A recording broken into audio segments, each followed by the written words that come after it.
Schéma 3, DJXSC, pour une usine de traitement de l'or par gravité de 50 tonnes par heure avec broyeur à boulet.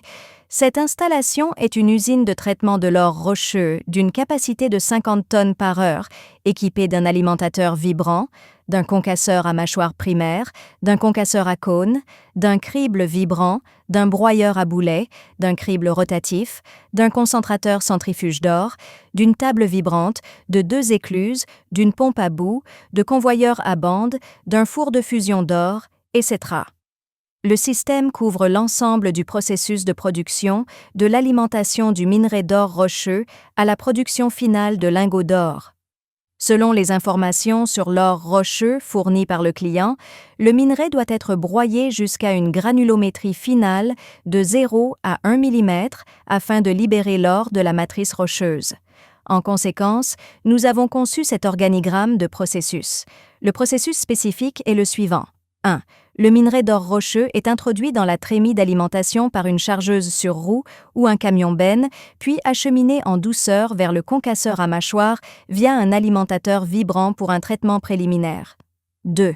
Le concasseur à mâchoire primaire concasse grossièrement les gros morceaux de minerai en particules de taille moyenne, inférieures à 100 mm. Ces particules concassées sont ensuite transportées vers le concasseur à cône par un convoyeur à bande, où elles sont broyées davantage en petites particules de 0 à 30 mm. 3. Le matériau de 0 à 30 mm entre dans un crible vibrant qui sépare la fraction de 0 à 20 mm. Le matériau de taille supérieure à 20 mm est renvoyé au concasseur à cône pour un nouveau traitement afin de garantir la conformité de la granulométrie.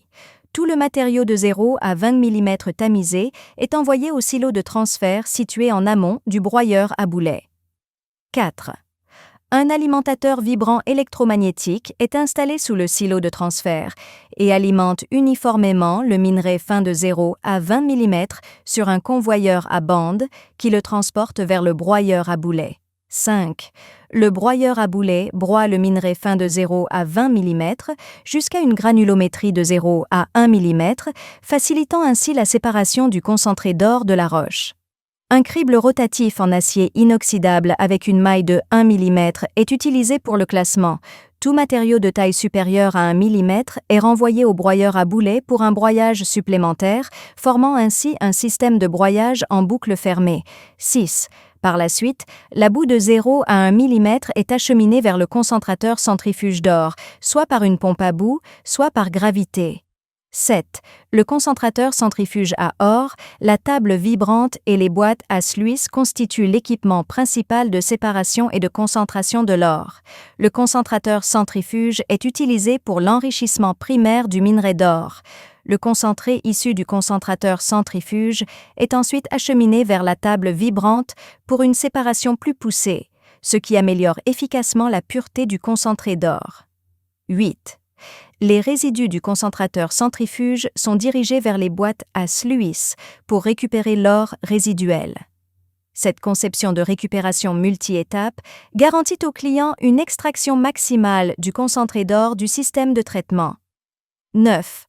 Enfin, tous les concentrés d'or collectés sont transportés vers le four de fusion pour purification, permettant ainsi la production de lingots d'or. Avantages de cette solution : 1. Taux de concassage élevé, adapté à tous les types de roches, notamment le quartzite aurifère dur. 2. Le taux de récupération de l'or atteint 80 à 90%. 3. Fonctionnement simple et entretien facile. 4. Faible investissement et retour sur investissement rapide.